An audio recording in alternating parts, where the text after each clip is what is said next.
Good morning children. आज मैं आपको संस्कृत के अनुवाद के नियम समझाने जा रही वर्तमान काल में।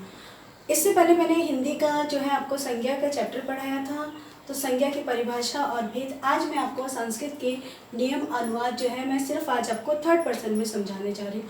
आप इसको देखिए, अंत तक इस वीडियो को ज़रूर देखिएगा और इसको समझिएगा। फिर आपको अगर समझ में आ जाए तो फिर आप लाइक ज़रूर करेंगे। तो लट लकार का मतलब है कि वर्तमान काल में, जैसा कि मैंने लिखा है कि यहाँ लट लकार और वर्तमान काल में जो आप पढ़, तो अनुवाद में सबसे पहले जो हमें परेशानी होती है संस्कृत में जो है कि अनुवाद बनाने में हमें परेशानी होती है कि किस प्रकार से बनाया जाए।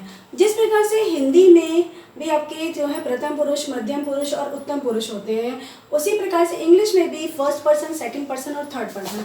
हमारे संस्कृत में भी जो है 3 पुरुष होते हैं और वचन भी यहाँ पर 3 होते हैं, एक वचन, द्विवचन और बहुवचन। उसी के आधार पर हम लोग जो है क्रिया में जो है एक वचन लट लकार के अनुसार जो है थर्ड पर्सन के अनुसार हम लोग नियमों को जोड़ते हैं। जैसे कि आपने यहाँ देखा थर्ड पर्सन हमारा संस्कृत में जो है प्रथम पुरुष को कहते हैं। इसमें कंफ्यूजन बच्चों को होता है कि वो सोचते हैं कि प्रथम पुरुष का मतलब होता है फर्स्ट, लेकिन हमारे संस्कृत में उल्टा होता है। उत्तम पुरुष ही हमारा फर्स्ट है, प्रथम पुरुष हमारा हमेशा थर्ड पर्सन होता है। यहाँ पर आपने देखा एक वचन में स और सा, वह जो है इसका अर्थ है ये जो है हमारा एक वचन है। जब हमारा पुरुष एक वचन में होगा, पर्सन एक वचन में होगा, तो क्रिया भी हमारी एक वचन में ही होगी। तो उसके लिए हमारा नियम है, अगर कोई भी धातु रूप है तो उसमें हम जो है ती प्रत्यय को जोड़ते हैं। कोई भी धातु रूप मिलेगा तो उसमें हम ती प्रत्यय जोड़ेंगे। उसके बाद में हमारा पर्सन अगर पुरुष जो है हमारा द्विवचन में है, द्विवचन से संस्कृत में ये ध्यान रखना होता है कि सिर्फ 2 की ही बात होती है। अगर 2 है तो द्विवचन, 2 से अगर 3 भी हो गए तो हम बहुवचन में वो चला जाएगा।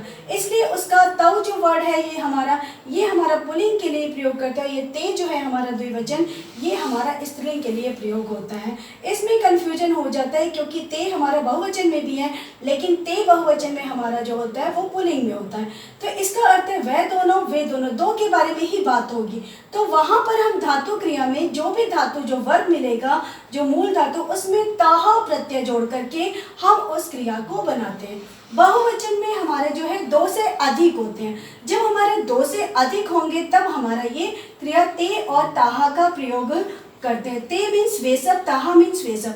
ते हमारा पुल्लिंग के लिए, ताहा हमारा स्त्रीलिंग के लिए प्रयोग होता है। और हमें जो भी धातु रूप मिले, चाहे पट, लिक, हंस, उसमें हम अंति जोड़ करके हम उसे बनाते हैं। अब मैं आपको इसके अनुवाद बनाने का तरीका बताने जा रही हूँ। तो आपने इस नियम को देखा कि किस प्रकार से क्या जोड़ने से क्या बनता है।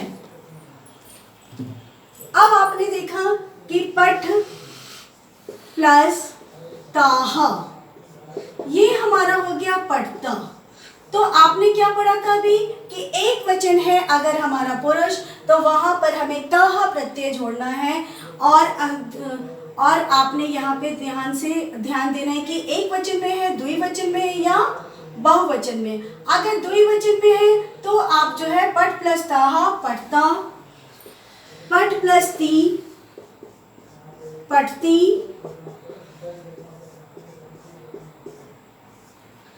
और पट प्लस अंति पठंती। यह पट का मतलब होता है पढ़ने से। पट हमारा मूल धातु रूप है, पट में हमने ताहा जोड़ा तो ये हमारा बन गया द्विवचन में। जब हम द्विवचन की बात करेंगे 2 की, तब इसको हम यानी कि तव पठता, जहां पर हमारी 2 की बात होगी, यानी कि वह दोनों पढ़ते हैं, वे दोनों पढ़ते हैं। जब हम सिर्फ एक की बात करेंगे तो हम सह पठती, यानी कि वह पढ़ता है।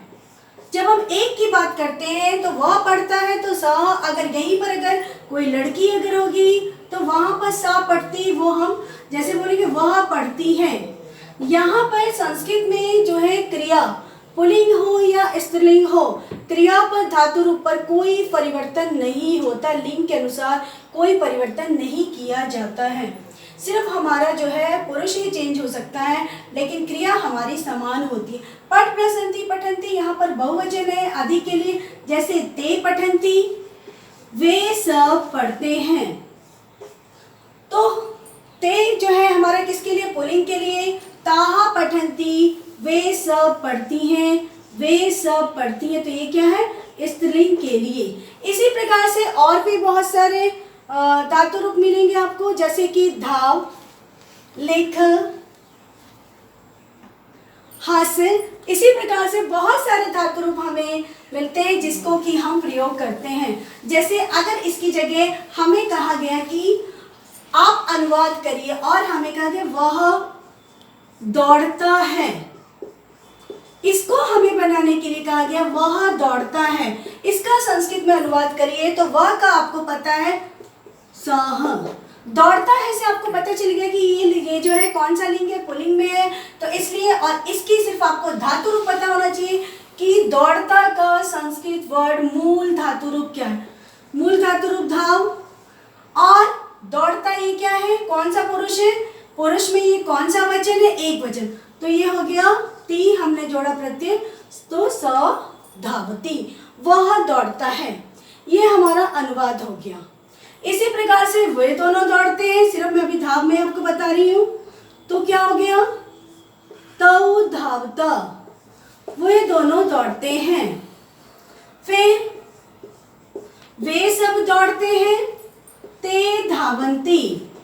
तो इस प्रकार से आपको पहले ये पता चाहिए कि जो क्रिया दी गई है उसका मूल रूप, मूल धातु रूप क्या है, उसी के अनुसार आप एक वचन, द्विवचन और बहुवचन में प्रत्यय जोड़ करके आप जो है सबसे पहले धातु रूप क्रिया को बनाएंगे। और जिस अगर पुरुष एक वचन में है तो क्रिया भी आपकी एक वचन में होगी।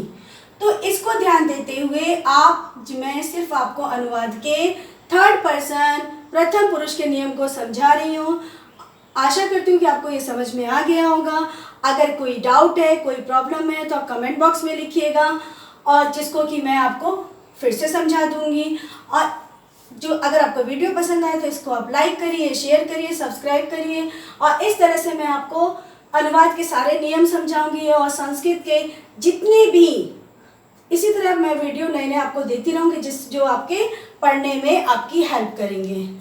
Thank you.